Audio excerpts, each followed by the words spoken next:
Andina Canal Online. ¿Cómo están? Buenas tardes. Les saluda William Ríos.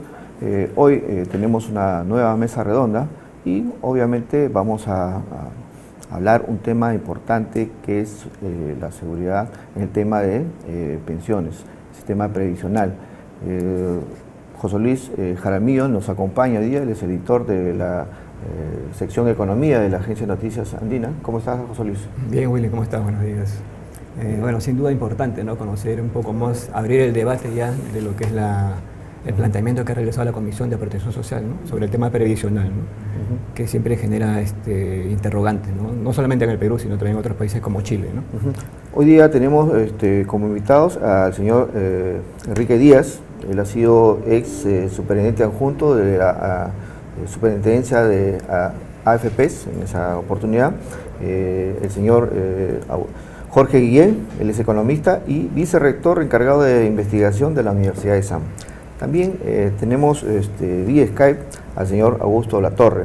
Él es economista, ha sido miembro del Fondo Monetario Internacional y el Banco Mundial y nos va a hacer un breve recuento de qué se está planteando pues esta comisión, como lo ha mencionado José Luis, Comisión de Protección Social, acerca del tema previsional. Señor Latorre, lo escuchamos.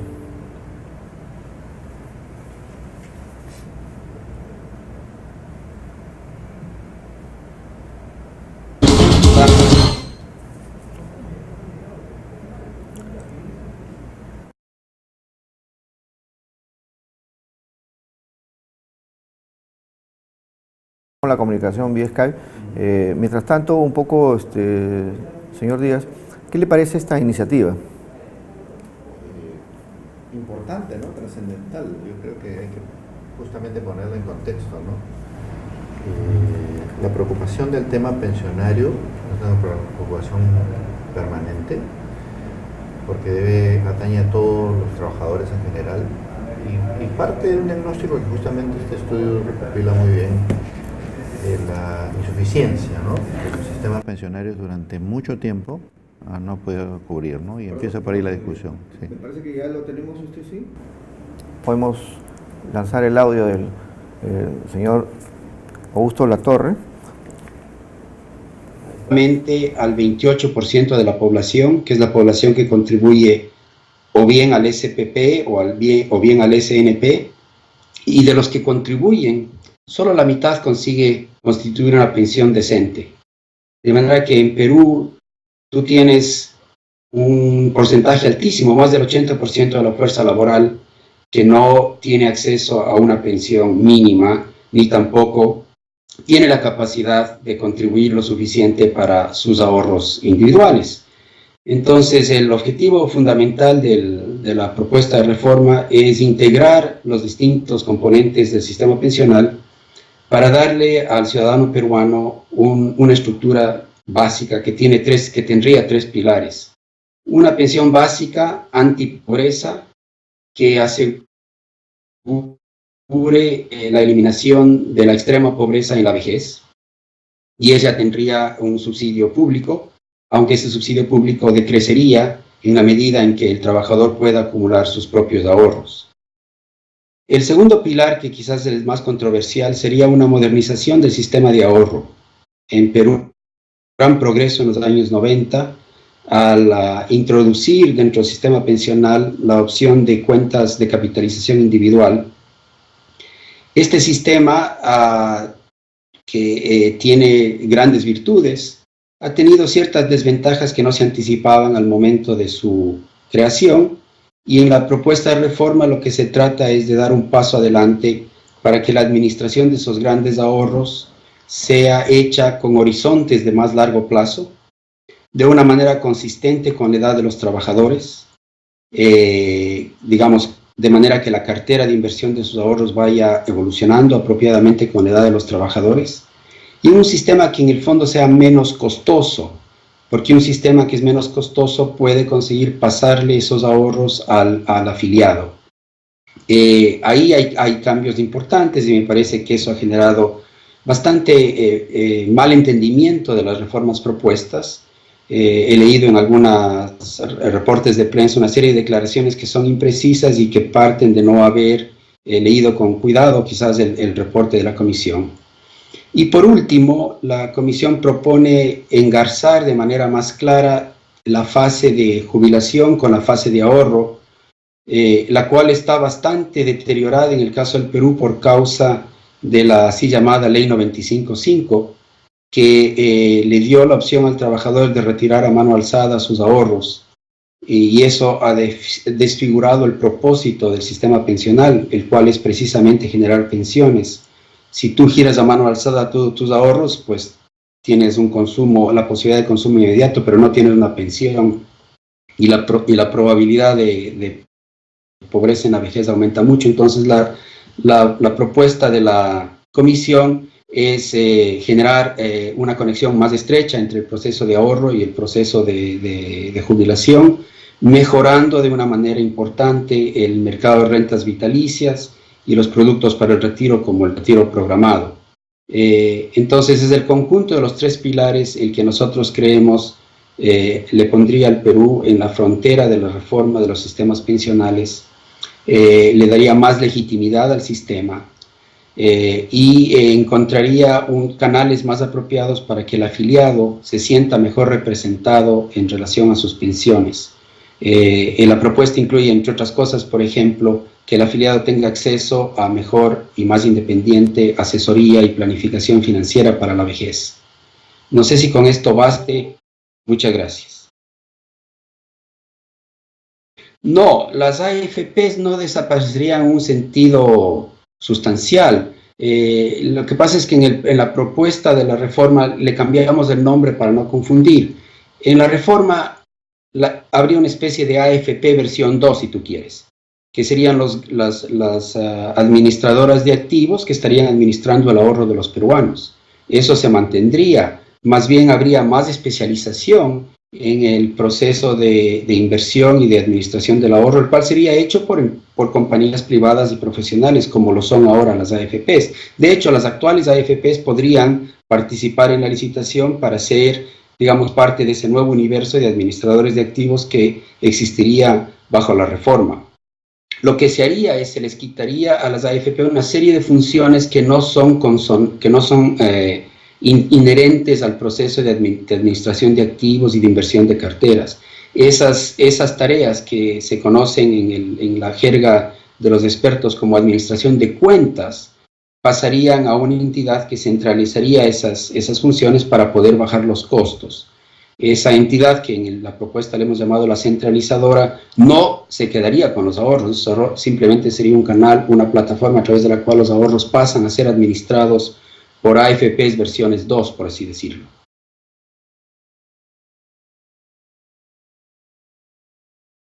Un resumen de lo que dice el señor Latorre. Obviamente, casi el 14%, ¿no?, de la PEA tiene pues ahora la posibilidad de acceder a una pensión, ¿no? Y en la mayoría de los casos esa pensión no es en promedio mayor a lo de nuestros vecinos, Colombia, Chile, ¿no? Y esta solución que plantea este Consejo ayudaría a cambiar esta estructura. Es un tema bastante vasto, ¿no? Pero yo quisiera primero, creo que, a empezar por las cosas más positivas de todo esto, ¿no? Creo que es un aporte bien importante, ¿no? Es importante que discutamos el tema y lo discutamos con, digamos, este tipo de raciocinios que nos ponen sobre la mesa los temas álgidos. Tenemos un problema serio de cobertura, como bien dice el reporte, muy, muy serio, y que no lo hemos corregido en décadas. Ha habido paliativos, y nada de lo que hemos hecho en realidad ha sido un correctivo importante. Es cierto que esto hay que ponerlo sobre la mesa cuanto antes. En efecto, también hay no lo ha dicho eso, pero en el fondo también recoge, y ha habido declaraciones en ese sentido, de que no hay un grado de satisfacción importante con el sistema tal como lo tenemos, ¿no? Hay mucha inconformidad en general, y parte quizás por una lectura mixta de lo que estoy diciendo, ¿no? Las pensiones todavía no son los atractivas que sean, aunque, ojo, nuestro sistema es 10, 15 años más joven que el otro que estamos comparando, que en este caso sería Chile, Pero efectivamente, se siente que es un sistema oneroso, es la percepción, no estamos hablando de eso. Entonces, y no hay soluciones, por ejemplo, dentro de toda esta masa, a el gran grupo informal que Perú se caracteriza a tener. O sea, no hay nada para ellos como alternativa, ¿no? Yo quiero agregar varias cosas en las cuales estoy totalmente de acuerdo. El informe dice algunas cosas importantes que yo creo que hay que rescatarlas en este plano. Refuerza la idea de que para el tema pensionario, el ser una situación de pura acción voluntaria no funciona. ¿Ya? Fíjese que ese es un mensaje bien fuerte y el cual yo en principio convengo, ¿no? O sea, sí es muy difícil en realidades como las nuestras pensar que todo se puede hacer en base al voluntario como muchos han tratado de defender. Tiene que haber una suerte de mandato mínimo para que la gente se preocupe por su jubilación, ¿no? Habla de tener pensión mínima, pero yo quiero rescatar la idea, más que discutir todavía ese tema de pensión mínima, que es el Estado el responsable primario de construir una solución para poder brindar esta cobertura universal. Muchas veces que se ha discutido esto y se ha dicho, no, esta es responsabilidad del privado más bien, y no es cierto. Yo creo que el Estado tiene que tomar ese rol, y creo que lo dice muy bien. La tercera cosa que quiero rescatar en esa línea es que dice claramente que corrijamos el craso error del 95.5 y el 25% de retiros. Entonces eso ha sido una equivocación, una distorsión tremenda, y que creo que ha sido un mensaje equivocado para la gente, que finalmente los dejamos, a la larga vamos a dejar desamparados. Y solamente por ahora quiero decir a eso, las dudas que son, y yo creo que el señor Latorre más o menos ha estado viendo, pero siguen siendo dudas importantes. El tema de la centralizadora, yo lo veo de varios flancos, ¿no? El peligro político, ¿no? El tema de la institucionalidad nuestra no es lo suficientemente sólida, fuerte, consolidada, como para pensar con la buena intención y la orientación de un gobierno se solucione ese tema. Creo que es un tema latente, no podemos soslayarlo. O sea, hemos visto ejemplos muy dañinos en este extremo. Argentina es un caso claro, donde centralizar, el pasar por unas solas manos, basta que haya una voluntad política diferente y pone en riesgo esto.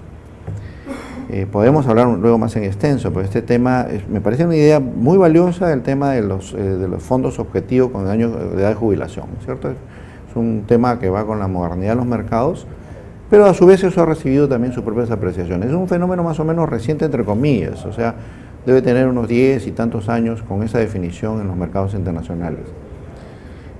Ahí lo único que quiero decir es, habrá que ver cómo funcionar. Yo no sé si esto, que dejamos claro, ¿no? Dice que las AFP podrían entrar, pero si las AFP no ganan esa asignación, la pregunta es de qué van a vivir.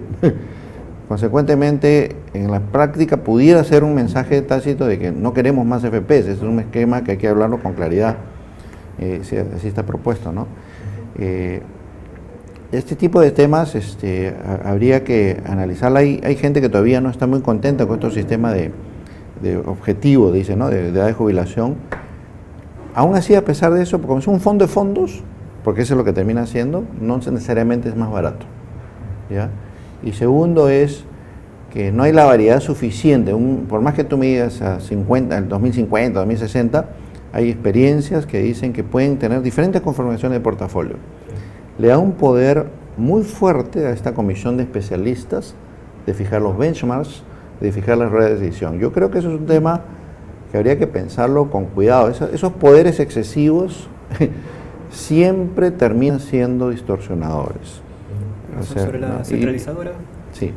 Señor Díaz, señor Guille, ser una centralizadora, ¿no? De acopiar los fondos de las AFPs, pero no de manera permanente, es temporal nomás, ¿no? Hasta que se liciten, se subasten a entidades previsionales que supuestamente van a ser más eficientes que las actuales, ¿no? En términos de comisiones, menor comisión y mayor rentabilidad, posiblemente, ¿no? Sí. Ello porque hay un descontento, como se mencionaba, ¿no? La tasa de reemplazo es 34%, sí. O sea, la pensión que uno recibe es el 34% del salario, ¿no? Lo cual es baja, se dice, ¿no?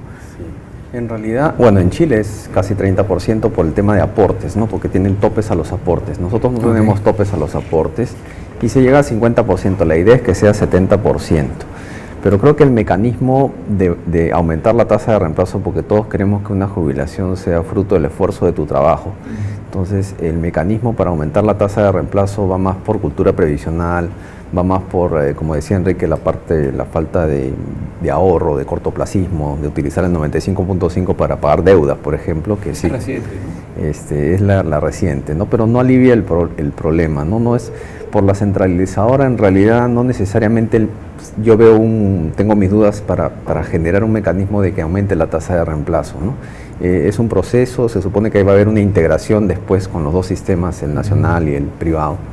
Y también tengo mis dudas, sobre todo si el Estado lo va a tomar o SUNAT lo va a tomar, por las demoras que hay en el manejo de los activos, a diferencia de AFPNet. La experiencia de 18 años de las AFPs como afiliado lo veo yo, sobre todo como investigador también afiliado, lo veo pues que me da un poco de miedo, ¿no? El Estado, a menos que sea China, ¿no? Donde hay una economía nacional de mercado y parece que el Estado lo hace muy bien todo, pero acá nuestro Estado lamentablemente en mercados emergentes no es un buen administrador y sobre todo administrador centralizador, planificador de activos, ¿no? Eso es lo que me da mucho miedo, sobre todo a mí que he estado trabajando tantos años y dejarle a alguien, un burócrata estatal, la parte del manejo de los activos, la centralización, la licitación y los manejos de los fondos por edades, ¿no? Sobre todo en un mercado, yo creo que antes de la reforma de pensiones debía haberse hecho una reforma del mercado de capitales, ¿no? Para darle nuevos instrumentos, porque todos sabemos que nuestra bolsa de valores está sesgada y centrada en commodities mineros. Entonces, no sé con cuántos instrumentos pueden contar para hacer esa administración, que suena muy bien, un modelo bastante interesante. Y creo que la intención es aumentar la tasa de reemplazo, como mencionas, José Luis, y la densidad de cotización, ¿no? Esta semana, el mes pasado, hubo una iniciativa en el Congreso para reformar el mercado de capitales, ¿no? Uh-huh. Y no sé si es el tercero o cuarto que vemos en los últimos 5 años, ¿no? ¿Cómo evalúas? Bueno, no, yo concuerdo con eso. Había una implicancia de esto también de licitarlo. Sobre todo hay una aspiración de licitarlo internacionalmente y traer a los grandes jugadores, ojalá se interesasen en este esquema. Pero puede terminar siendo que estos fondos todos pasan a ser destinados hacia afuera, con lo cual podríamos estar renunciando, es un tema de política económica también a discutir, a fomentar nuestro mercado de capitales, que lo necesita. No debe ser un propósito primario, yo lo sé, pero tampoco debe ser todo lo contrario. Y además ahí no hemos discutido, el Banco Central ha sido tremendamente conservador en el tiempo, y yo soy testigo de eso, de ir incrementando muy gradualmente los límites de inversión en el exterior. Esto va a cambiar, o sea, y repentinamente vamos a tener todo afuera, y el Banco Central, ¿qué puede decir al respecto? O sea, puede tener un shock de impacto ahí trascendente, que son detalles que de repente no se han conversado lo suficiente. Yo justamente quería terminar de hacer la reflexión ahí, ¿no? Y no terminemos de pensar, esos mismos administradores, que pueden ser todos los competentes que sea, tendrían que someterse a un nivel de supervisión de nuestros organismos reguladores, porque, ojo, que estamos hablando de plata de la gente, de los trabajadores, que vamos a dársela en cargo y tendrían que someter. Ahora, ¿es eso factible? O sea, ellos van a justamente aceptar eso de una supervisión nuestra sobre esas condiciones, cuáles son los elementos. Es cierto que es importante, yo creo que no hay que tampoco negar esto, la importancia suprema de ver todos los caminos para generar más competencia. Eso me parece que está fuera de discusión. La pregunta es si esta es la ruta o la única ruta. Queda todavía la pregunta si han contemplado otras alternativas y por qué esta es preferible a otras que hayan analizado. Eso no me queda claro, digamos, dentro de todo el documento denso que se ha puesto a conocimiento. El planteamiento de una pensión básica mínima, ¿no? Que debería ser igual a la que hay en la ONP de 415 soles, para ser equitativos, ¿no? Eso es positivo porque mucha gente tiene una pensión que llega a 100 soles, 50 soles. ¿No? Sí, es un problema. Por ejemplo, en la ONP había estadísticas que muestran pues que como por los años de servicio que no todos llegan, como han estado mencionando, la gente no va a llegar a un mínimo, ¿no? El 50% de los que están en la ONP probablemente no lleguen a tener una pensión. Pero el sistema que también un poco mencionan aquí en la comisión del matching contribution, o el tema de que yo me esfuerzo por al menos pagar y el Estado me va a compensar, eso se puede rescatar, ¿no? Incluso en Chile funciona también con todo, es en realidad un sistema de AFP, no hay ONP, y hay una pensión solidaria, ¿no? Y en otros países hay, por ejemplo en República Dominicana, la contribución no viene del Estado, para no darle carga fiscal al Estado, que también ha sido una de las críticas a esta comisión, incluso por especialistas en la parte fiscal, en la comisión fiscal, que han estado cuestionando la sostenibilidad, ¿no? Y sobre todo ahora en estas épocas que tenemos una reducción en las cuentas fiscales, en los términos de intercambio, ¿no? Entonces, yo diría que el tema de que la gente se discipline y que pueda tener un esfuerzo, incluso hasta pagando con IGB, puedes también pagar a tu fondo de pensiones, porque la gente, en realidad los peruanos somos muy cortoplacistas, ¿no? Y hay muchos estudios que se han estado realizando sobre el problema de falta de cultura de ahorro previsional. Incluso yo diría que viene desde el colegio, enseñarles un curso de la importancia de ahorro en general y el ahorro con fines previsionales, ¿no? Pero esa falta de ONP en Chile justamente ha conllevado a que se lance la propuesta de crear una AFP estatal, ¿no? Sí, sí hay para hacer la contraparte, porque la gente de Chile tampoco está contenta con las AFPs. Hay un fuerte problema, como lo que te mencionaba al comienzo, con la tasa de reemplazo de 30%, ¿no? Para el público en general, una tasa de reemplazo es el porcentaje de tu sueldo que recibes como jubilación. Si ganas 1.000, recibes 700, o sea, una tasa de reemplazo en este caso de 70%, ¿no? Y la idea es que sea así, 70, 80%, cercana a tu sueldo. Pero en Chile es 30% por el problema de aportes, que tienen unos topes. Acá no hay ese problema, ¿no? Y ese es el descontento. Y han habido discusiones muy fuertes entre la academia y los diferentes sectores involucrados, ¿no? Los reguladores, para tratar de instalar o no una AFP estatal. Ha sido cuestionado porque en realidad también el Estado, igual, Chile es un país muy parecido a nosotros, ¿no? Que maneje los fondos, o que, como menciona Enrique, el manejo de los fondos por parte del Estado a veces es un poco cuestionado, ¿no? Ese es el caso que tiene, por ejemplo, ahora Estados Unidos en la sostenibilidad por el Social Security, ¿no? O Grecia también. Se habló un poco de este tema de que, bueno, muchos aportantes, no sé si en gran mayoría, tienen menores ingresos y que de repente no llegarían a una pensión, y para ello se está planteando dentro de un segundo pilar que es ahorro, es el subsidio. ¿Cómo ven ustedes este tema? Mira, el tema, nosotros estamos concatenados el tema de la tasa de reemplazo, ¿no? En los últimos 20 años, o sea, desde que creó el sistema para acá, hay condiciones estructurales que han sido, claramente han cambiado, ¿no? Por eso no es, quizás hay que juzgar las cosas en contexto, no es que haya fracasado per se, de decir, oye, los responsables son las AFPs, no. El sistema, nadie previó ciertos cambios estructurales. Por ejemplo, ahora está más claro que la gente en promedio vive más, ¿no es cierto? O sea, te necesita más tiempo para disfrutar la pensión que haya acumulado. Ahora está más claro de que, en general, nos guste o no, cuando las economías maduran, y tú te has metido en economías maduras, las tasas de rentabilidad de tus fondos tienden a decrecer. O sea, eso no estamos descubriendo nada, o sea, estamos sencillamente constatando lo que la realidad nos manda. Entonces, hay una serie de factores que yo creo que debió trabajarse con mayor planificación. Se debió advertir que lo que supuestamente fue una verdad teórica el año 1993 dejó de serlo el año 2000 y mucho menos el 2017.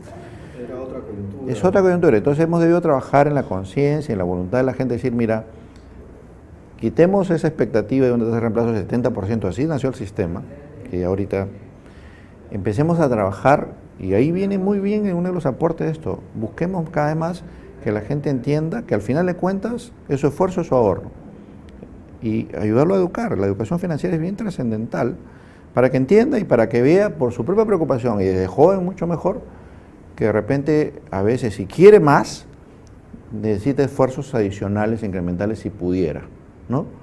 Y vamos cambiando toda esta connotación del tema de una tasa de reemplazo muy baja. Entonces, hay que trabajar en ambos pilares, no solamente en lo que te mando a hacer, sino lo que te educo y tú puedes deliberadamente hacer para tener más tranquilidad en tu vida en jubilación, ¿no? Sin embargo, parece que las AFP responden a los retos que se les imponen, ¿no? Por ejemplo, cuando se empezó a subastar los fondos, de inmediato entró Habitat, ¿no? La primera extranjera que entraba al mercado. y las comisiones que no podían bajar, bajaron de un día para otro. Igualmente pasó con la libre disponibilidad, ¿no?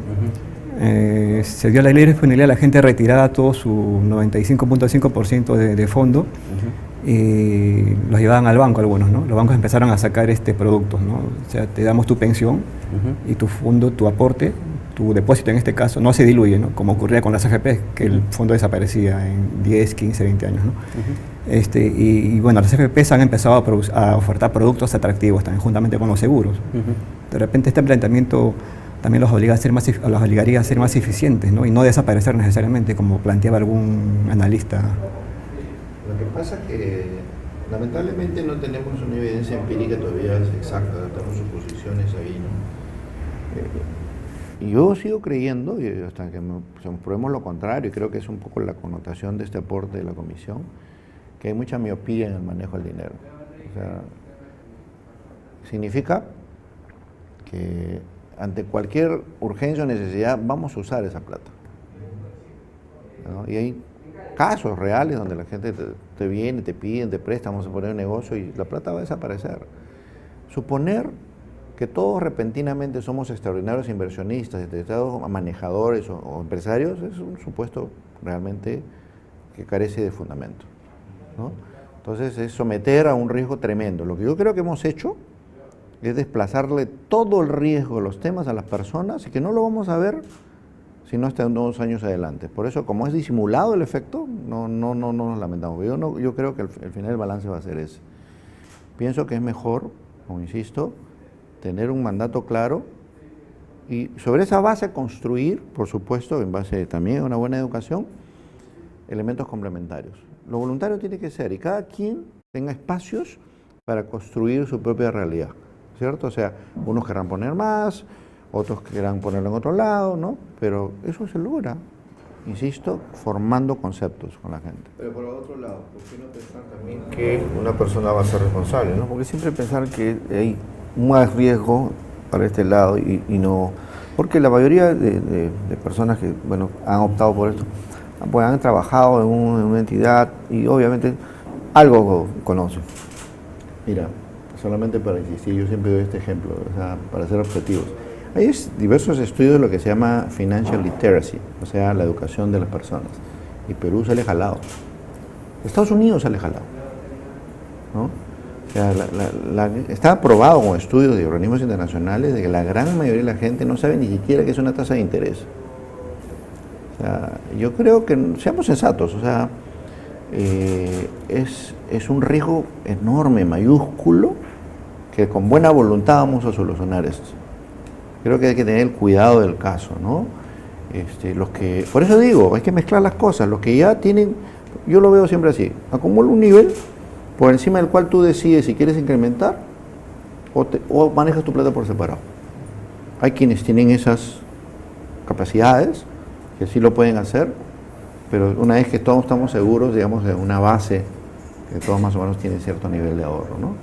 Hay que mezclar ambos temas. Creo que por ahí debería ser la solución. Pero han pasado 25 años ya desde que se creó el sistema. Son 25 años en los cuales muchas personas se han jubilado, ¿no? Miles de personas que están insatisfechas con su pensión actualmente, ¿no? Y de esta reforma planteada, de estos planteamientos que ha hecho la Comisión de Protección Social, ¿qué cosa podría adecuarse en el corto plazo? Porque la gente tampoco quiere esperar más para tener una pensión digna, ¿no? Sí, no sé, si me permites. El tema de la pensión mínima ha estado sobre la mesa desde que, vamos a decir, tengo uso de razón provisional con este tema. Se ha discutido hace 20 y tantos años y nunca se ha dado un paso decidido, ¿no? Creo que es importante, considerando todas las salvedades fiscales, porque yo creo que había un claro cuestionamiento de eso y el bolsillo tiene que pagar, ¿de dónde saco la recaudación? Pero aún así, yo siempre fui de la idea de que ir implementándolo gradualmente, pero con definiciones claras de parte del Estado. Yo voy a ir incrementando la cobertura con la pensión mínima un 10%, 10% más, 10% más, y llegar a un norte, ¿no? El tema de la pensión mínima, debería ser no un derecho absoluto, es un derecho que debes ganar, que es el tema que el ahorro en cuentas individuales es básico. Que la gente vea su plata ahí y que sepa que eso, determinado cierto cúmulo, le da derecho a ciertas cosas, como por ejemplo la pensión mínima. ¿no? Que tenga algo que perder, en otras palabras, que es un poco la filosofía de esto, en caso que no lo haga. Entonces, en el fondo yo creo, creo que también el mensaje de la comisión es, si logramos los incentivos correctos, la gente va a ahorrar más. Por eso ellos prevén que el costo fiscal desciende en el tiempo. Al comienzo es fuerte, pero va descendiendo. ¿Por qué? Porque la gente ahorra más. Y yo sí creo que con los incentivos correctos la gente ahorraría más. Eso y el tema que vengo diciendo, la educación financiera, ¿no? Importante. La pensión, señor Guillén, la pensión universal de repente pasa porque todas las personas pagamos IGB, ¿verdad?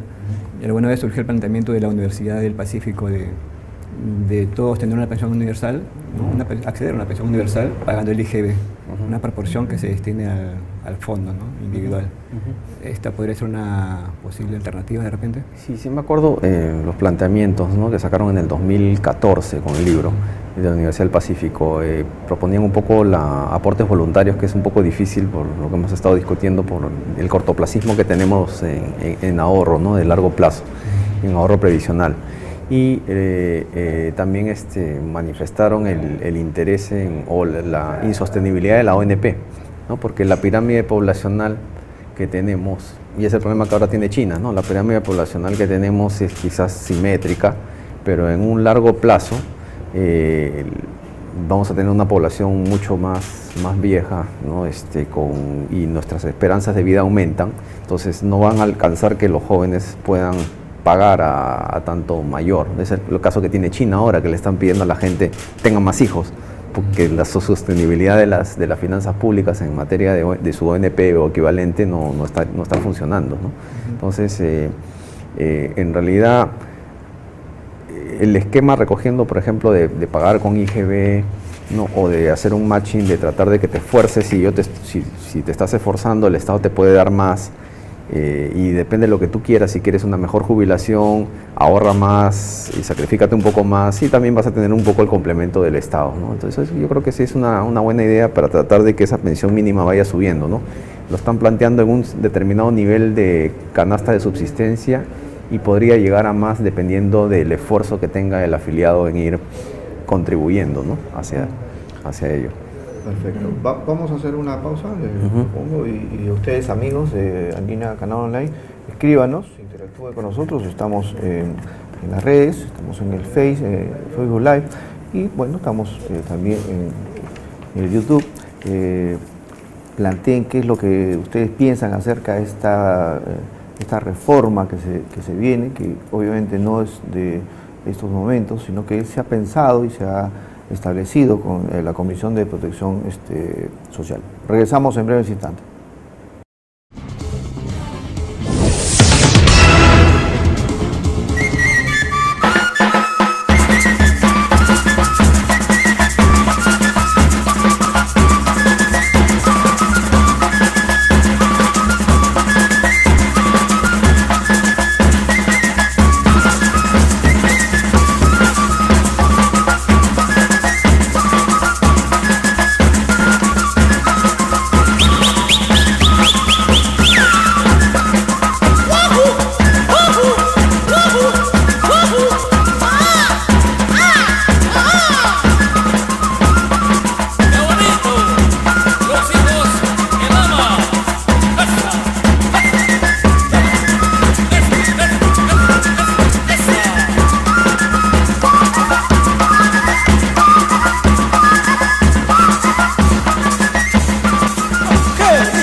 seguridad y la nuestra, la llamada está siendo grabada. ¿Cuál es su emergencia médica?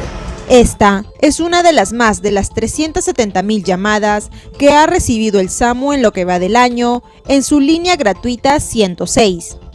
El 106 envía atención inmediata por emergencia y en algunos casos de urgencia. Esta central de emergencia es la que recibe las llamadas de los ciudadanos, no importa su condición social, no importa si tienen seguro o no, y no importa tampoco si si tienen algún tipo de localidad, si están en el cerro o si están acá en la ciudad, sea por accidente de tráfico o si es por algún tema de salud, ¿no? Entonces nosotros brindamos esa atención gratuita.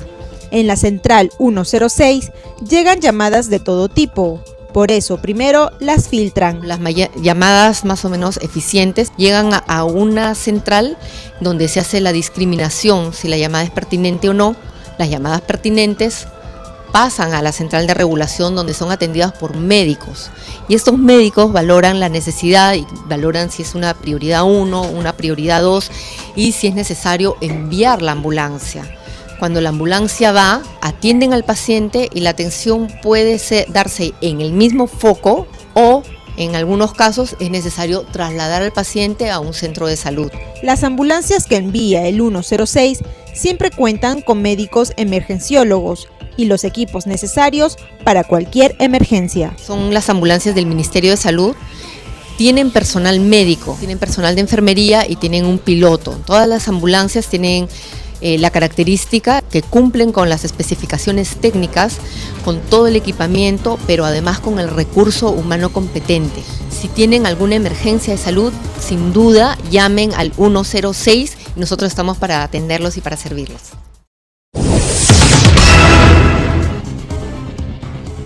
Amigos de Andina Canal, regresamos con esta mesa redonda que con mucho esfuerzo se ha preparado para ustedes. Bueno, nos acompaña el señor Enrique Díaz, ex superintendente adjunto de la superintendencia de AFP, y el señor Jorge Guillén, él es economista y docente de la Universidad de SAM. Un tema que habíamos estado abordando es que la propuesta implica que el 100% de las personas, o sea, tendrían esa cobertura, ¿no?, de pensiones. De tal manera que también un poco alivie, como usted mencionaba, el tema del fiscal. Pero para lograr este tema habría que también, no sé si unificar estos sistemas, sistema nacional, sistema privado y también este punto que es pensión 65, ¿no? Lo dice, ¿no? Yo creo que la locución que hizo el señor Latorre hace un ratito habló de integrar, ¿no? O sea, la idea de integrar tampoco es nueva, lo que sí es nuevo quizás es la forma como ellos lo sugieren. Ya yo recuerdo hace como 15 años, una de las pocas cosas que consiguió el Banco Mundial con la OIT es que debía tener un solo sistema integrado con pilares, ¿no? O sea, un pilar que dice no contributivo, todos tenemos derecho a algún tipo de pensión básica aunque no contribuyésemos, un pilar contributivo donde hay cierta relevancia y un pilar voluntario, ¿no es cierto? O sea, hace tiempo estamos con ese tema y yo creo que todos estamos más o menos de acuerdo que todo debería converger hacia un solo trato con reglas más o menos generales, ¿no? Universalizar esto es un reto mayúsculo, pues, ¿no? ¿Cómo empezó esta conversación diciendo, oye, solo el 20% tiene algún sistema de cobertura, el 80% no lo tiene?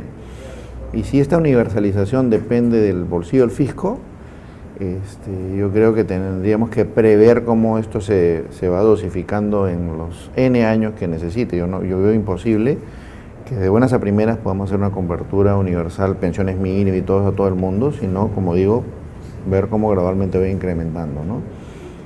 Quizás parte de la postura es, hagamos esto con los jóvenes, el matching contribution que mencionaba Jorge, ¿no? O sea, que se afilien obligatoriamente y ellos van aportando, incluso con sus consumos hay parte de esta contribución. Es una forma muy novedosa si el Estado dice, a ver, ¿cuánto has contribuido? Tú has puesto 10, yo pongo 10, ¿no? Para darle el incentivo de permanecer. Es una hipótesis. La informalidad en general es un fenómeno complejo.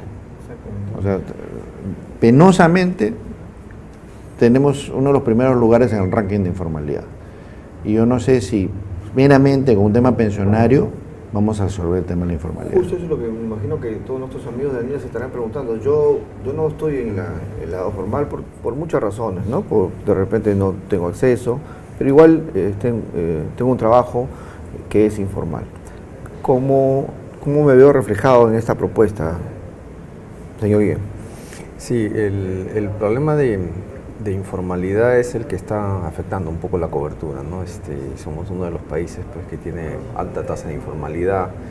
Se ha estado discutiendo en el comienzo con el gobierno bajar el IGB, que ya un poco fue cuestionado y se dejó de lado, y aparte que justo nos agarra en mal momento, ¿no? Este gobierno ha tenido el problema de desastres naturales, ha tenido el problema de corrupción, ¿no? Destapes de corrupción de anteriores gobiernos, y los precios de los metales no nos han favorecido como en otros momentos, ¿no? Los términos de intercambio se han deteriorado y han hecho intentos o propuestas por reducir el IGB para aumentar la base tributaria y evadir la informalidad o reducir la informalidad. En realidad yo tampoco me gustaba mucho esa idea, ¿no? Sobre todo ahora por los peligros que hay de recaudación posterior, ¿no? El problema de la sostenibilidad fiscal. Y Banco Mundial, por ejemplo, te presenta otra perspectiva, ¿no? Sobre la informalidad. Es un tema de costo-beneficio, que eso sí debería un poco enfocarse más el gobierno, y esto ayudaría a la cobertura.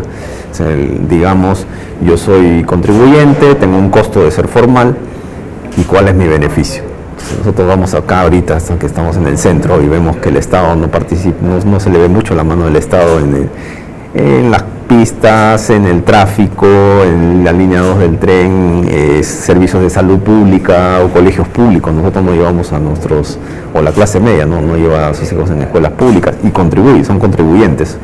Entonces, en ese análisis costo-beneficio es muy caro ser formal y mi beneficio es mínimo. Entonces, por eso, debería ser, el Estado debería enfocarse no por costos, no por impuestos, sino por un tema del rol de participación, ¿no? De los servicios públicos que brinda, y para ello la ejecución del gasto tiene que ser inmediata, que es un problema muy latente, ¿no? El problema de ejecución de gasto, ¿no? Y de eficiencia del gasto, ¿no? Entonces, todo esto está afectando en realidad, como decíamos al comienzo en la discusión, ¿no? Con Enrique, con el señor Latorre, tenemos un problema muy serio de cobertura, pero en realidad se está atacando no tanto porque es el sistema privado de pensiones, sino porque hay factores externos del Estado que debería resolver: el mercado de capitales, la cultura previsional, ¿no? El problema de gasto, de ejecución de gasto, el mercado laboral también, que es muy rígido y que también estaría afectando la informalidad y la cobertura. Entonces, creo que estamos mirando hay un problema, todos reconocemos que hay un problema, pero lo estamos enfocando de una manera diferente quizás, ¿no? Para resolverlo. El tema de la informalidad es uno de los mayores problemas que tenemos en el Perú, ¿no? Ahí se ha planteado dar incentivos inclusive para que los informales puedan afiliarse a alguna entidad previsional, ¿no? En este caso a las AFPs. Pero hay un tema de cultura, ¿no? En realidad esto es en sectores más bajos, ¿no? En sectores de IE, ¿no? Una vez hicimos un estudio con el PAD de Piura, interdisciplinario, hicimos unos focus group, y para ver por qué no quieres, ¿no? Le preguntamos por qué no te interesa, porque sospechan de la AFP, ¿no? O tienen un problema de cultura previsional, o la encuentran muy alejada, ¿no? De repente en San Isidro y no en Los Olivos o en las zonas donde están ellos. Y también es un tema cultural, ¿no? Que hay que tratar de sacarlo, ¿no? Ellos piensan, en estos sectores bajos dicen que sus hijos son su inversión y sus hijos son los que le van a dar. Eso hay que tratar de borrarlo de la mente de las personas, ¿no? No todos son tan buenos hijos, o algunos hijos viven hasta de la pensión del papá, ¿no? Y viven ahí con el papá, o son malagradecidos también, ¿no? Sí, claro. Pueden ser exitosos pero malagradecidos. Entonces, eso es lo que hay que sacarlo de la mente de las personas. ¿Sería favorable que esta propuesta de la Comisión de Protección Social siga debatiéndose a nivel de los técnicos, los analistas, o podría pasar ya al Congreso? Pero finalmente el Parlamento es el que lo va a aprobar, ¿no? Sí. Necesita rango de ley para implementarse. Hicieron una presentación hace unos días en el Ministerio de Economía, pero sí debería ser discutido en universidades, en técnicos, en especialistas, ¿no? En la gente a los practitioners también que están ahí en el mercado no previsional, compañías de seguros, todos por igual, porque todos tienen que dar una opinión, porque es los lineamientos que plantea la comisión son muy drásticos y generan ciertas dudas, y debería ser más discutido antes de que pase al Congreso, ¿no? Muy radical, me parece, la planteamiento de la Torre y compañía. Genera ciertas dudas, sí, genera una integración, tiene unos fines, unos propósitos que todos queremos también, pero genera ciertas dudas en el mecanismo de transmisión, ¿no? De que se pueda cumplir, que va a aumentar la cobertura y también en la tasa de reemplazo. Entonces, y podría generar problemas de que esa centralización en manos del Estado no sea lo mejor, ¿no? Hay algunos reportes de Macrocónsul que muestran que AFPNet mueve los activos en 24 horas y la ONP o la SUNAT se puede demorar 3 meses. Ahí, según los cálculos y las estimaciones de este think tank, que son como 109 millones de soles que perdería el afiliado, aparte de la comisión que te estaría cobrando SUNAT. No ganaría rentabilidad en ese periodo. Y la licitación es entiendo yo que la licitación es sobre seguros, que es muy pequeño. La comisión yo no las estoy viendo que esté bajando, que es lo que todos queremos, ¿no? Porque se genere una cierta competitividad en el sistema. Eso es lo que, viéndolo por esas aristas, ¿no? O sea, la mayor duda que surge es acerca de la centralizadora. Sí, sobre todo quién lo va, si va a ser el ente estatal, tengo muchas dudas ahí, ¿no? Podría tercerizarse, ¿no? Contratar a una entidad privada que pueda centralizar estos fondos. No lo dice el reporte, ¿no? Pero algunos estaban pensando de que sea un ente privado, pero hay tantas dudas. ¿Quién sería también, ¿no? Y evitar la discrecionalidad también, ¿no? La arbitrariedad de ver quién es el que va a encargarse de la centralización, del reparto y después de la planificación de los fondos por edades. Eso también no sé si... Pero ahí mismo creo que hay un punto vulnerable, ¿no? Porque uno de los reclamos del reporte dice, oye, tenemos un oligopolio con las FPs, pero te quiere canjear un oligopolio por un monopolio. Porque al final de cuentas es un solo ente, gran ente decisor, que yo insisto, la verdad que es una pretensión mayúscula, ¿no? Y tiene sus riesgos que hay que reconocerlos, ¿no? Hay que ponerlos sobre todo el tema. Tú decías una pregunta, Jorge, si esto es una propuesta muy avesada. Yo creo que es provocativa y no estaríamos acá conversando si no hubiese sido provocativa. Es importante que sea provocativa. Es importante, pero que nos lleve a de una vez reflexionar por todas qué hacer. Yo creo que hay dos cosas acá.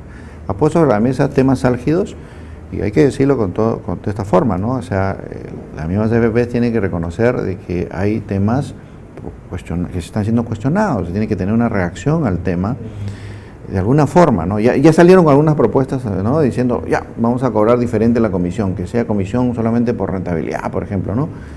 Pero que no hay que esperar estos golpes, porque cada vez que hay golpe nomás, ¿no? Que entra una FP, ¡pum!, reaccionamos, ¿no? Tenemos que ver fórmulas de que el sistema está reclamando ser más competitivo, pero no competitivo per se, sino para el bolsillo del afiliado. Y la posibilidad que entren más actores, más competidores, porque acá se habla de gestores, ¿no? Sí. Y bueno, un gestor puede ser una entidad financiera, ¿no? Yo creo que eso hay que evaluarla bien. O sea, en algún momento se habló de esas posibilidades y a ver cómo se puede construir. Hay que dar variedad. La competencia tiene muchos flancos. Tiene la competencia de que sean más actores, ojalá más baratos, y que tenga más menú. El tema insisto, el tema de tener los fondos con target, ¿no? De año de objetivo, es decir, cuándo me voy a jubilar. Se traduce en tener más tipo de fondos que administrar, ¿no? O sea, no quedarnos encamisetados en tener el fondo 0, 1, 2, 3, no 4, sino tener un menú lo más grande posible para que la gente tenga variantes. Y ahí hay competencia. Y ahí va a haber competencia, porque justamente tienen que estructurar diferentes respuestas, ¿no?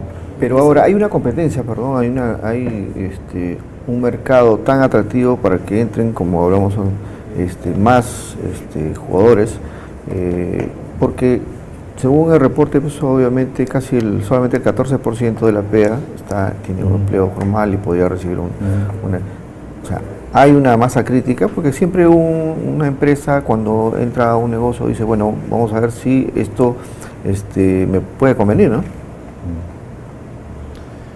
Bueno, son 30 y tantos mil o 40 mil millones de dólares que yo creo que por sí mismos sí son una masa crítica, ¿no? O sea, y la que pueda ir recaudando año a año. Y esto es solamente con un pedazo de la población aportando, ¿no? Imagínate que dupliques o tripliques esa fracción de la población aportando, esa masa crítica va a ser cada vez mayor y va a haber una invitación a que haya nuevos jugadores, ¿no? Sí, o sea, eso se puede ir construyendo, ¿no? Esa propuesta, esa alternativa que mencionabas hace un momento, Willy, de incluir a más actores, ¿no? A más jugadores. Obviamente, es claro, hace un tiempo se mencionó que podrían entrar las cajas municipales, rurales, financieras, bancos, a competir directamente con las AFPs, ¿no? Para propiciar una mayor rentabilidad y menor cuadro de comisiones. Sería positivo porque si fuera así, se reduciría esa percepción que usted menciona del oligopolio, ¿no? La gente sospecha de las AFP, piensa que es un oligopolio, ¿no? 4 AFP manejando todos millones de aportes, ¿no? De los peruanos. Y también disminuiría el descontento de la población, ¿no? Vería más competencia, cada quien podría elegir lo que más le conviene o cree que le conviene, ¿no? Hay que pensar un poquito más en la fórmula. Lo que te quiero decir es, no es tan sencillo porque tú viste lo que pasó con 95.5, que fue el caso más flagrante, ¿no? Ningún banco te puede ofrecer un depósito más allá de 8 años, 10 años, y ahí murió. Sin embargo, ¿qué pasa si yo me voy a jubilar en 25 años? ¿Qué va a pasar? Me la juego, o sea, deposito un rato y después espero, cruzo los dedos a ver qué pasa, ¿no? No hay un producto previsional ad hoc y no tiene que haberlo, porque no están construidos para eso esas entidades. Entonces, recogiendo el tema de la misma propuesta de la Comisión, ellos hablan de, digamos, el fondo madre, ¿no? Ahí invertir. Más bien, muchos de estos vehículos son alternativas que deben ser expresas para que la gente pueda decir, oye, yo quiero un fondo que solo quiero depósitos, no me molestes con las acciones.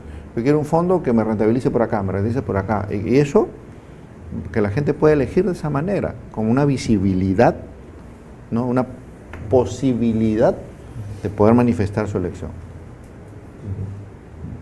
Pero como hace un rato mencionaba que bueno, hay las personas como que no están de repente preparadas para este tema, ¿no? de inversión.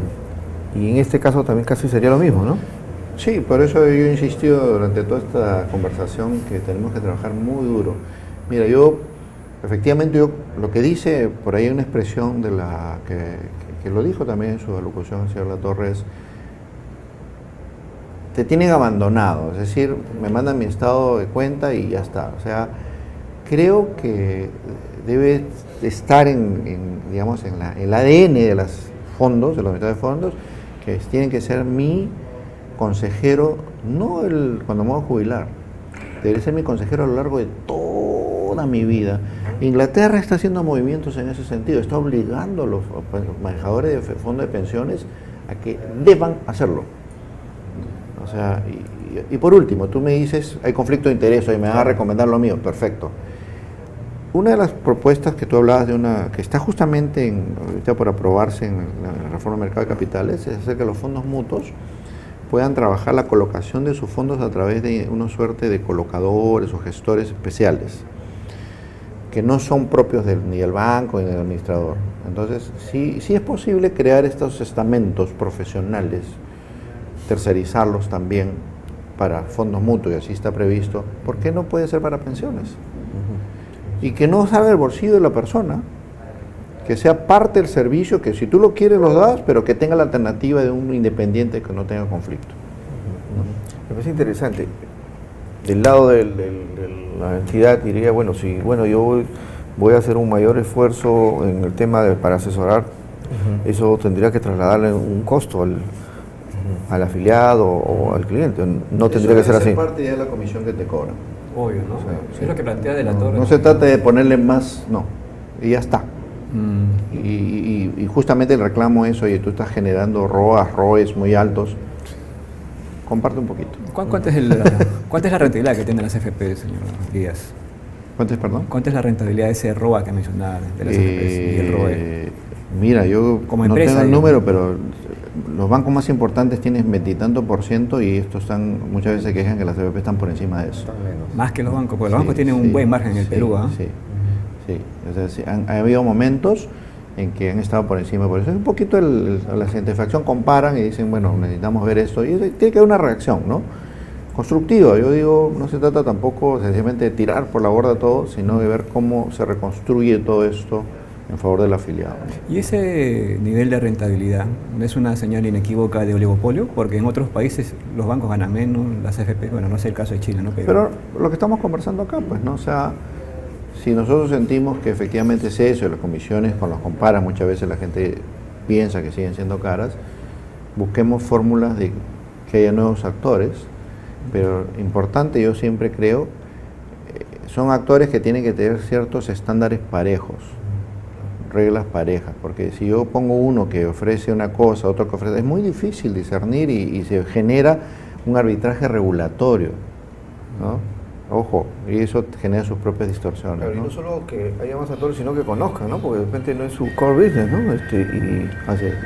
Y al final terminan por ofrecer un producto que no va a beneficiar al afiliado, ¿no? Ganan más que los mineras, inclusive entonces las AFPs. Han sido muy rentables en los últimos años, ¿no? Ese es un tema que la gente un poquito reclama de cara a cómo eso le va a beneficiar al afiliado, ¿no? Claro, ¿no? O sea, sin lugar a dudas el descontento es evidente, ¿no? Por eso que la gente... Pero se mezclan muchas cosas, como digo, ¿no? Con lo que conversamos con Jorge hace un ratito también, las pensiones son bajas, la tasa en el plazo, pero eso no es exclusiva responsabilidad, hemos visto todo en cabeza de alguien. Por eso estamos hablando acá de ver qué hacemos con decisiones de política económica, ¿no? O sea, qué hacemos para reestructurar todo el sistema pensionario en su conjunto, ¿no? Claro, la propuesta inicial era fantástica, ¿no? Era muy buena, ¿no? Pero siempre hay fallas en el mercado, ¿no? Y eso es lo que se trata de corregir con esta reforma, ¿no? Y el encargo a la Comisión de Protección Social, Sí, que surgió el año lo pasado. que hay que evitar, en medio de todo, me parece una postura, es saltos al vacío. O sea, cuidado con decir, oye, no me gusta, no quiero, estoy insatisfecho, y ¡pum!, salto al vacío a ver qué pasa con cualquier invento. Como diríamos coloquialmente, la lavada puede ser más cara que la camisa. Hay que tener mucho cuidado con eso, hay que ser bien prudentes. Usted ha hablado de distorsiones, ¿no? Y no solo hay distorsiones en el mercado, sino también hay distorsiones en el tema regulatorio. Porque eso de dar facilidades del 25%, ¿no? Para que tú puedas retirar por un tema hipotecario, en el largo plazo, cuando uno ya se va a jubilar, eso se nota ahí, ¿no es cierto? Porque la pensión obviamente no va a ser la misma. No lo sabemos. Lo alejamos más ahora. Claro, entonces, ¿cómo salvar eso? Porque en los reportes de la SBS nos muestran que hay una cantidad significativa de personas que han optado por esa opción, que ahora es obviamente normal, pero así como se hizo con la CTS, también se distorsiona el espíritu de la norma. Del ahorro. ¿No? Sí, por ejemplo, en el 95.5, en algunas estadísticas de la SBS se vio que no se incrementaron mucho los depósitos a plazo, ¿no?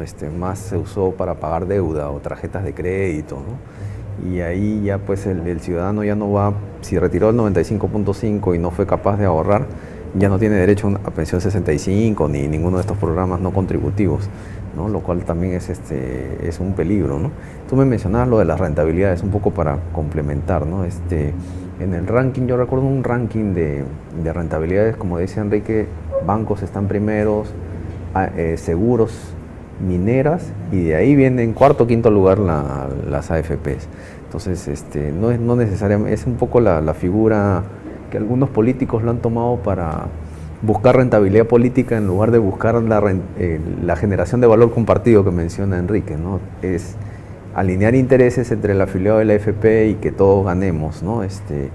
No generar muchas distorsiones en el mercado, como mencionas, Wilder, porque podemos malograr un sistema que sí, hay estudios de Sura, ¿no? Con el IPE, que muestran que hay una contribución en la economía por cada punto porcentual, 30% viene por AFP, por APPs, por mercado de capitales, por ahorro, por mercado laboral.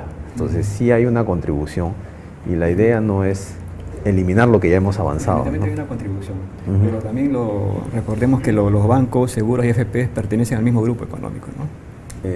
Bueno, no todos, Habitat creo que no. Bueno, Habitat es está en chilena, el grupo, recién es ingresada, chilena, ¿no? Y no está en un grupo, es un grupo diferente, ¿no? Sí hay un par por ahí. Hay falta de actores, ¿no? Pero también el mercado es es reducido. Es un mercado, no es un mercado enorme como el americano, es un mercado pequeño y corporativo es mucho más pequeño. Entonces por eso es que compiten mucho las vendedoras para tratar de conseguir el traspaso de un buen cliente, ¿no? Entonces en realidad es un mercado muy pequeño como para que podamos tener más actores, pero sí sería ideal que venga el Citibank, ¿no? Que venga otra institución también a competir también y ofrecer nuevos servicios, nuevos productos, porque en realidad en encuestas que han hecho en instituciones nos hemos dado cuenta que el cliente en el cuarto lugar pone la comisión. Él prefiere poner su dinero en una entidad segura y con una buena inversión personalizada, una buena asesoría personalizada y con buen rendimiento, ¿no? Finalmente, señor Díaz, un poco, muchos dicen, pues, obviamente que el sistema privado de pensiones como que no ha resultado, pero hay quienes dicen que este esquema ha ayudado a generar un mayor ahorro interno, ¿no? ¿Cuál es la perspectiva que ustedes ven para hacer un resumen acerca del sistema, ¿no? El sistema es imperfecto, claramente, tiene logros y tiene cosas que reclamarle, ¿no? Me parece que mal que bien ha logrado que un gran número de peruanos ya tengan sus ahorros y la gente tiene que entender eso, es su plata, o sea, no es las FPs, hablamos de FPs, es mi plata, que yo tengo que ver cuál es su mejor destino. Eso hay que recordarlo, ¿no? Hoy día es un sistema con todas las deficiencias que se están comentando, como cualquier cosa, ¿no? Si vamos a hacer los economistas hablamos de movimiento Pareto, ¿no? O sea, si vamos a mejorar esto, tiene que ser por algo que demostradamente es superior. Si no, tenemos que hacer ajustes de mejora. Es decir, ya lo hemos puesto en esta mesa. Creo que hay que buscar fórmulas que puedan haber más apertura, más competencia en varios sentidos. Pueden ser autores, pero no traicionando, digamos, ciertas reglas de cuidado. Acá hay un tema de reglas de cuidado que hay que tener porque estamos administrando fondos provisionales, ¿no? Ver qué tanto es recogible, sobre todo en esencia el concepto, el tema de, oye, ¿cómo hacemos para ahorrar el tema de la administración? Porque efectivamente, ¿no? Buena parte de la comisión no solo por administrar el fondo, sino por salir a cobrar. Acá te están diciendo en buen castellano, ¿y si separamos estas dos cosas? ¿No? Hoy día existe una FPNet, existe estas cosas, hay que ver, por ejemplo, si la propiedad debe ser de los mismos, ¿no? Es un poco lo que han puesto en tela de juicio, ¿no? ¿Cómo abrir el menú? ¿No? Es importante abrir el menú, me parece. Cuanto más menú tengamos, hay más posibilidades de competir, ofrecer productos hechos a mi medida y esa rentabilidad que me satisfaga. Somos muy variados, muy diferentes, ¿no? Entonces hay una serie de elementos que yo creo que hay que tomar en aporte de concepto y ver cómo se inculca. Y sobre todo ahí, para cerrar, ojalá el gobierno en particular, de todas estas cosas que quiera, lo discierna y tome un compromiso con la que tenga que tomar, ¿no? El documento, para empezar, creo que es un excelente aporte de discusión, conceptual de todo, pero no está preparado para hacer política económica aún, es mi impresión. Todavía. Señor Guillem, finalmente. Sí, es el tema del ahorro, ¿no?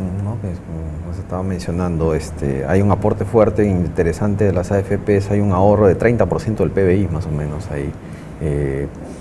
Y el problema es que hay, como te mencionaba, un poco para resumir un poco lo que hemos estado discutiendo, hay otros elementos que debe considerar el Estado para tratar de alinear intereses entre el afiliado y la AFP, ¿no? El mercado laboral, el tema de la formalización, el tema del mercado de capitales. Las AFP salen sedientas, o cualquier entidad que empiece a manejar los fondos de inversión, salen sedientos a un mercado de capitales peruano que es un desierto, ¿no? Son 30, 40 mil millones de dólares que salen, hay límites de inversión que mencionó Enrique, al 50% más o menos, ¿no? Y no puede sacar más porque si no provocaría una presión al alza en el tipo de cambio, y ahí el Banco Central sufriría mucho. Entonces, falta una buena diversificación de fondos, y para que, por ejemplo, esta comisión tenga ese esquema de manejo por edades en los fondos, vamos a necesitar primero un buen mercado de valores, ¿no? Un mercado de capitales, y falta, en realidad, me parece que por eso se está dejando ciertas dudas, ¿no? Ciertos cuestionamientos. Perfecto, José Luis. Una mesa interesante para nuestros amigos. Interesante, claro. Obviamente se van a tomar decisiones a futuro que van a trascender en la vida y en la parte pensional, ¿no? Les Recién agradezco. empieza, Sí. recién empieza el debate, ¿no? Y tiene para rato. Bueno amigos, yo le agradezco al señor Enrique Díaz y al señor Jorge Guillén por estar con nosotros, economistas que conocen el tema, especialistas, y bueno, en una dura mesa vamos a abordar más a fondo este tema. Yo les agradezco a ustedes por estar con nosotros siempre en Canal Online Andina, Canal Online. Muy amable.